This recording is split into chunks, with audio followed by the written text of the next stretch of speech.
بسم الله والحمد لله والصلاة والسلام على رسول الله. أهلا بكم أخواني في الحلقة 94 من شرح أحاديث عن النبي محمد صلى الله عليه وسلم. والحديث 94 يقول: عن أبي هريرة رضي الله عنه أن رسول الله صلى الله عليه وسلم قال: يستجاب لأحدكم ما لم يعجل. يقول: دعوت فلم يستجب لي. متفق عليه.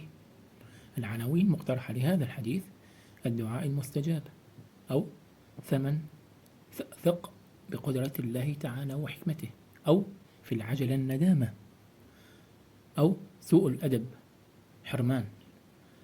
أبرز القيم لهذا الحديث: قيمة الثقة بقدرة الله على إجابة دعائنا، وحكمته في تأخير الترتيب في الزمان والمكان المناسبين لك. قيمة التريث والصبر وترك العجلة.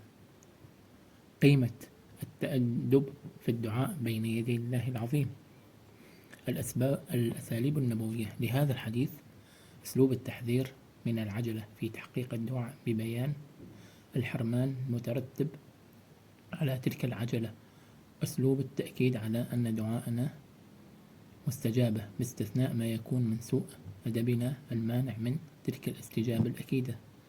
أما الشرح المختصر لهذا الحديث: بيّن النبي صلى الله عليه وسلم لنا أن الله تعالى لا يمنعه شيء من إجابة دعائنا، كيف لا، وخزائنه مليئة وأمره بين الكاف والنون، ولكنه يريد أن يربينا بعدم الاستعجال في الإجابة، لأن قدر الله تعالى متعلقة بحكمته سبحانه وتعالى، والخير فيما اختاره الله لنا لا فيما نختاره نحن لأنفسنا.